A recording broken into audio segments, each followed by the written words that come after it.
girls, welcome to BMW X5 45e. You've probably guessed it, E stands for hybrid, and this is the first plug-in hybrid for BMW. I love these lights, by the way. Now this car is available in many countries, including the UK and USA. Right from the start, let's talk money, honey. In the UK, you're looking at paying about £66,000. In America, 65,000 American dollars. Matam is getting a little bit chilly, so I say let's hit the road and see what the X5 45e is all about.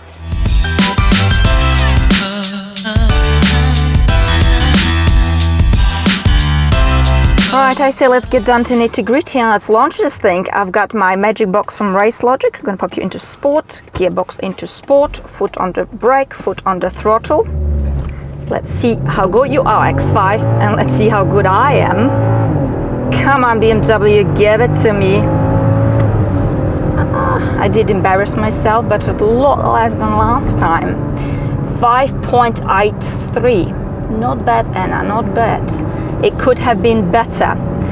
Interesting fact I have learned about the V-Box, well, not good for me, good for the product, is that because of course it uses GPS, it can correct if you're going uphill or downhill. So that sort of puts the end to my lies. I can't use the uphill to my defense. Oh well.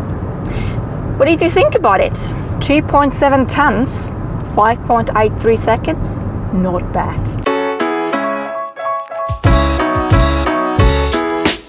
Now, of course, this sort of misbehavior does throw the declared electric range out of the window. The declared range is 80 kilometers. In the real world, however, you're looking at about 65 kilometers.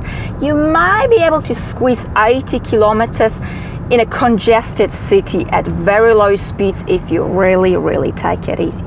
Now, it is still much better than, for example, Volvo XC90 T8 model, because at its best, you're gonna get half of this range. It is a 7-seater, in fairness. So if you do enjoy breeding, that might just be a car for you. But what is much better in here? No 4 pots, oh no. We've got a delicious peach under the bonnet of this machine, a 3-liter 6-cylinder petrol engine.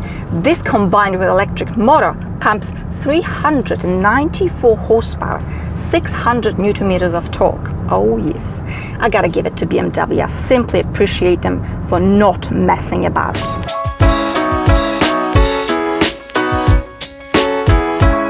Okay, so now we shall inspect the boot space. I've got heavy goods in both of my hands, so let's graciously use my leg to open the tailgate. And it works brilliantly every single time. And then comes the surprise, because you either have to lift your heavy goods or because you still have to press the button to open your cage. Once you do open your cage, however, the access is very easy and there's plenty of space, 500 liters, which is just a little bit less than the regular X5 to fit in batteries, but plenty of space to carry all your clutter. Charging cable, and that's enough about the boot.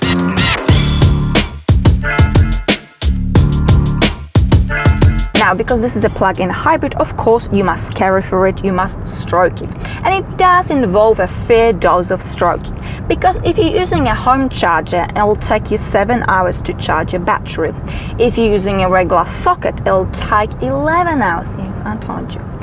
If you forget to charge your battery or simply run out of electric juice, you of course have the wonderful flexibility of a petrol engine.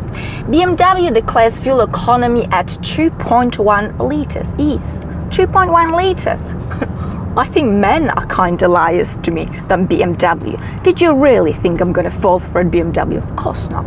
You're looking at about 10 to 12 liters. I mean, this car can weigh anywhere between 2.5 and 2.7 tons. Nearly 400 horsepower. Come on, 10 to 12 liters is still a very good result.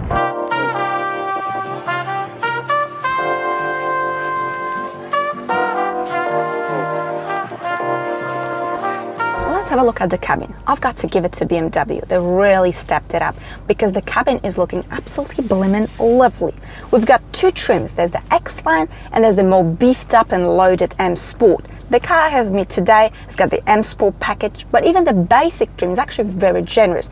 For example, as part of it, you get ambient lighting, you get the front and rear parking sensors, you get a large screen including digital driver's display. So let's have a look at the system. This is the iDrive, and this is by far the best infotainment system available on the market. Very easy, very intuitive, and actually very pleasant to use. You can use your finger because this is the touch screen, and if you don't like the sticky fingers, well, you can use the swivel down here. Now that we are done here, I've got this petite gear lever. I like it. I don't like this Swarovski glass now, it's a bit tacky. The quality of the materials, this fit and finish is just absolutely beautiful. I mean, these seats are lovely.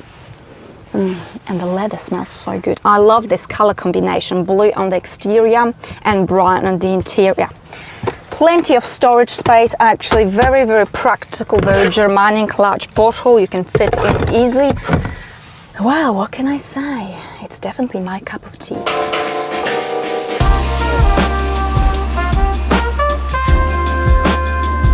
And to achieve this fuel economy, the car actually shuffles between power sources. You can't tell when, you can't tell what, because the transition is ever so smooth. You can't actually notice it.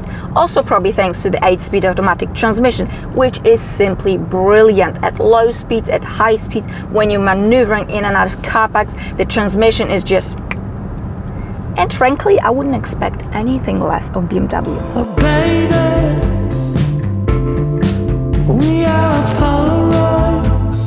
And what about being a passenger in the X5? Well, I've adjusted both front seats for my height, which is just over 1.7 meters, 5.6, and I've got plenty of legroom. In fact, I can slide my feet under the front seat.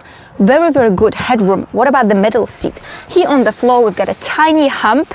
It's actually not bad, but I can't seem to fit my feet in there.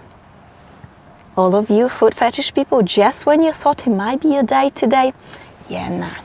Now do not taking my shoes off. Overall, there's actually plenty of space in here. Really lovely. Just how it is. This car feels ever so relaxing. It is also easy to drive, and it's not exactly the smallest car out there, is it? Also very quiet, whether you're driving on electric only or petrol. No wind noise, no tire noise, no suspension noise. Actually quite perfect, very comfy, very cushy. We do have adaptive air suspension, which gives us two lovely gifts. The first one being the lush comfort, and of course the second, as a consequence, is a gentle body lean. Now, you do feel the car at all points in time. It's not another numb SUV. We've got a four-wheel drive system, so the car is very planted, we've got a solid grip, and you really feel what is happening with it at all points in time. It's actually really nice, I must say. The steering is light for BMW style. It's got a natural feel about it, but it's not a light steering for an SUV, because most of SUVs, you can twist and turn until your arm falls off and then the car makes a turn. The visibility here is very good. Big rear window, nothing obstructing your view here. I must say, you really cannot fault the driving dynamics here.